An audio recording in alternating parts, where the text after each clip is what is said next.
Assalamualaikum. Nama saya Nur Syafiqah binti Abdullah, KBJ 201510203 daripada H10.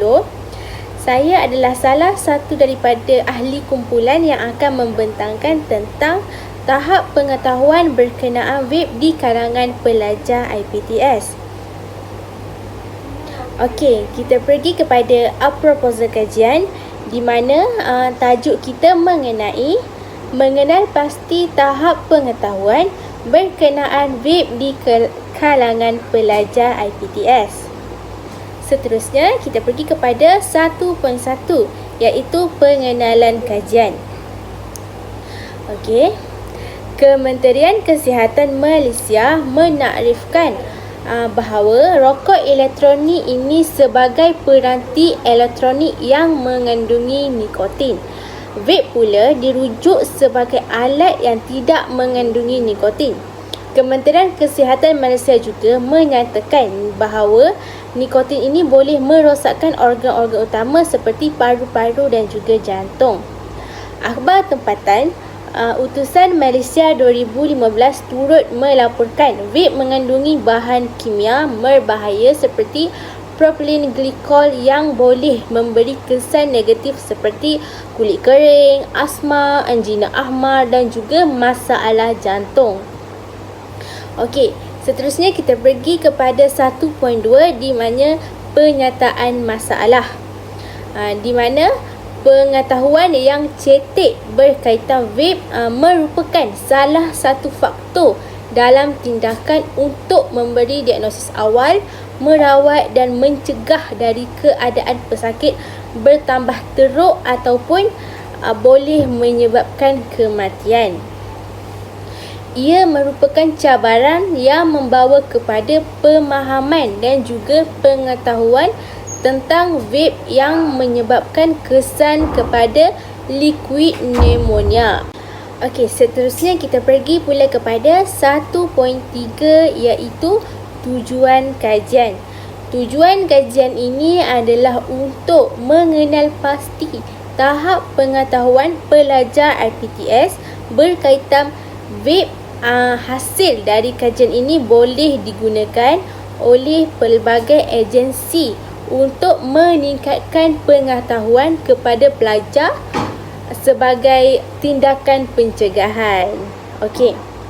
Seterusnya kita pergi kepada 1.4 iaitu hipotesis. Yang pertama adalah hipotesis nol, di mana aras pengetahuan tidak mempunyai kaitan dengan peningkatan penyakit yang tertentu berkaitan vape. Seterusnya, hipotesis yang kedua adalah hipotesis alternatif, di mana aras pengetahuan mempunyai kaitan dengan peningkatan penyakit disebabkan oleh vape. Okey. Seterusnya kita pergi pula kepada 1.5 iaitu persoalan kajian ataupun kepentingan kajian.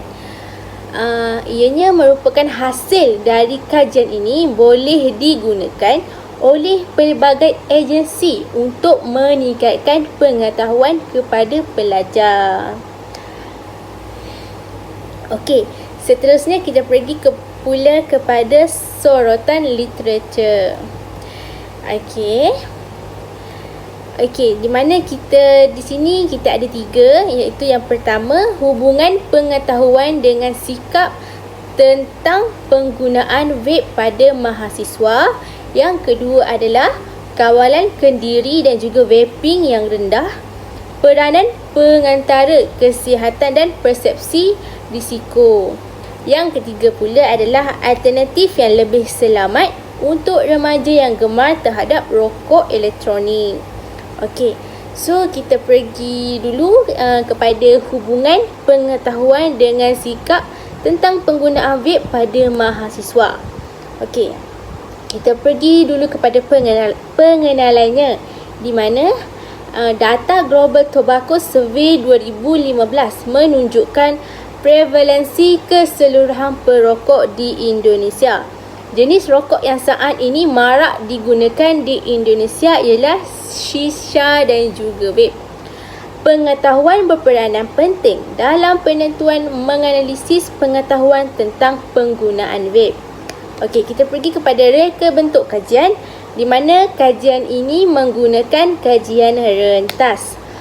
Seterusnya, populasi kajiannya pula dilaksanakan pada mahasiswa Prodi Ilmu, Keperawatan dan juga Farmasi Stiker Sari Mulia. Sampel kajian pula 60 mahasiswa program Ilmu Keperawatan dan juga Farmasi. Instrumen kajian menggunakan teknik simple random sampling. Prosedur penganalisis data pula menggunakan uji Spermer-Rank. Dan yang terakhir pembincangannya, jelaslah pengetahuan ini memainkan peranan penting dengan sikap seseorang individu itu. Walaupun seseorang itu tahu akan kesan buruk vape, mereka tetap terus menggunakan vape ini dalam kehidupan seharian mereka. Okey, kita pergi kepada yang kedua, iaitu di mana kawalan kendiri dan vaping yang rendah, peranan pengantara kesihatan dan juga persepsi risiko. Okey, untuk pengenalannya, vaping ialah penyudutan wap yang dihasilkan oleh rokok elektronik ataupun peranti vape lain. Mereka ni mempunyai kartiri yang diisi dengan cecair yang biasanya mengandungi nikotin, perasa dan juga bahan kimia. Golongan remaja adalah antara individu yang mudah terpengaruh dengan persekitaran sekeliling. Reka bentuk kajian ini menggunakan kajian rentas. Untuk populasi kajian pula, ianya dilaksanakan terhadap pelajar sarjana muda University Midwest. Sampel kajiannya sebanyak 325 pelajar yang terjebak dengan e-rokok telah ditemu bual. Instrumen kajiannya pula menggunakan borang soal selidik. Prosedur dan penganalisis data pula menggunakan perisian SPSS version 20.0. Perbincangannya pula, penyelidikan telah menunjukkan perhatian bebas dalam peranan kawalan diri dan persepsi kesihatan ataupun risiko terhadap vape dalam kalangan belia dan dewasa muda. Penemuan mencadangkan kesan kemudaratan ataupun persepsi berisiko terhadap vape dalam melibatkan diri dalam tingkah laku ini. Okey, selesai yang kedua, kita pergi pula kepada yang ketiga, iaitu alternatif yang lebih selamat untuk remaja yang gemar terhadap rokok elektronik. Okey, kita pergi kepada pengenalannya.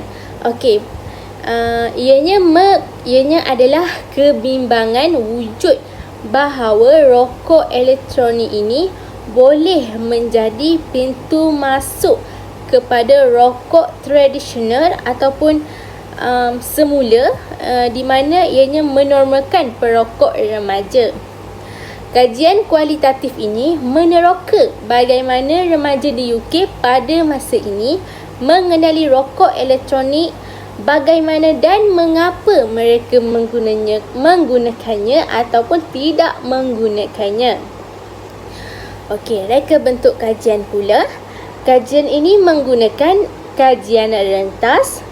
Untuk populasi kajian pula dilaksanakan terhadap 16 kumpulan remaja di sekitar UK antara November 2014 dan juga Februari 2015. Okey, untuk sampel kajian pula, ianya telah dijalankan kepada sebanyak 83 remaja yang berumur 14 hingga 17 tahun.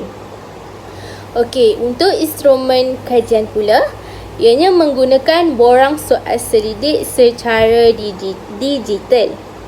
Okey, prosedur penganalisis data pula, ianya menggunakan perisian in vivo 10 dan dianalisis secara sistematik. Okey, untuk perbincangannya pula, remaja ni umumnya bersetuju bahawa rokok elektronik adalah produk yang berguna untuk perokok remaja untuk berhenti penggunaan rokok tradisional. Okey. Melihat laman web ataupun media sosial yang memaparkan rokok elektronik, terutamanya Hellah Vaping, YouTube mendorong beberapa percubaan dan juga peniruan. Okey, kita pergi pula kepada slide yang seterusnya, di mana di slide ini ada nombor 4 dan juga nombor 5. Okey, kita pergi dulu kepada nombor 4, di mana penggunaan rokok elektronik dalam kalangan remaja dan juga dewasa muda di Poland. Okey, pengenalan untuk ini, rokok elektronik ataupun e-rokok ialah peranti berkuasa bateri yang dibangunkan dengan matlamat untuk meniru tindakan merokok, termasuk penghantaran nikotin tanpa kesan toksik asap tembakau. Sedikit yang diketahui tentang penggunaan e-rokok di kalangan golongan muda. Okey, kita pergi kepada reka bentuk kajian, di mana kajian ini menggunakan kajian rentas. Untuk populasi kajian pula dilaksanakan di sekolah tinggi dan juga Universiti Poland. Bagi sampel kajian pula, ianya dijalankan kepada 240 pelajar mendaftar di 176 sekolah tinggi dan juga Universiti Poland yang mewakili negara. Untuk instrumen kajian pula, ianya menggunakan borang kaji selidik, prosedur penganalisis data menggunakan perisian multivariat. Okey, kita pergi kepada perbincangan, di mana dalam kalangan pelajar sekolah menengah yang berumur antara 15 hingga 19 tahun, sebanyak 23.5% pernah menggunakan e-rokok dan 8.2% telah melakukannya dalam tempoh 30 hari sebelumnya. Okey, di dalam kalangan mereka yang berada di universiti yang berumur antara 20 hingga 24 tahun, 19.0% pernah menggunakan e-rokok dan 5.9% telah melakukannya dalam tempoh 30 hari sebelumnya. Jadinya, kira-kira 1/5 daripada belia Poland telah mencuba e-rokok dan kebanyakannya mereka sebelum ini telah menghisap rokok. Okey, kita pergi yang terakhir sekali ataupun yang kelima lah, iaitu vaping semasa kehamilan ataupun tinjauan sistematik. Okey, kita pergi kepada pengenalannya. Rokok elektronik adalah peranti elektronik yang mengandungi nikotin. Rokok elektronik ini tidak menggunakan tembakau sebagai sumber penghasilan asap, akan tetapi ianya menggunakan cecair kimia yang berperisa dan kebanyakannya mengandungi nikotin. Ianya juga boleh memberi impak yang besar terhadap wanita hamil. Okey, so reka bentuk kajian ini menggunakan kajian rentas. Untuk populasi kajian pula, 5 pangkalan data akademik telah dicari pada 17 Februari 2020. Untuk sampel kajian, 23 kajian telah dikenal pasti, iaitu 11 tinjauan kualitatif, 3 kohort dan 2 analisis sekunder. Dan untuk instrumen kajian pula, ianya menggunakan borang soal selidik secara digital. Untuk prosedur penganalisis data pula, ianya menggunakan kajian naratif, dan pembincangannya yang terakhir adalah terdapat data yang tidak mencukupi untuk membuat kesimpulan tentang kelaziman, corak dan kesan vape dalam kehamilan terhadap berhenti merokok. Okey, kajian ini menunjukkan bahawa vape semasa kehamilan mempunyai sedikit ataupun tiada kesan pada ketumbuhan bayi yang akan dilahirkan. Masih terdapat kekurangan penyelidikan mengenai kesan vape dalam kehamilan. Okey, dan yang terakhir kita pergi pula kepada metodologi kajian yang dijalankan oleh pelajar. Okey, so kita pergi yang pertama iaitu 3.1, iaitu reka bentuk kajian, di mana kita telah membuat kajian kerata rentas ataupun soal jawab dalam survey.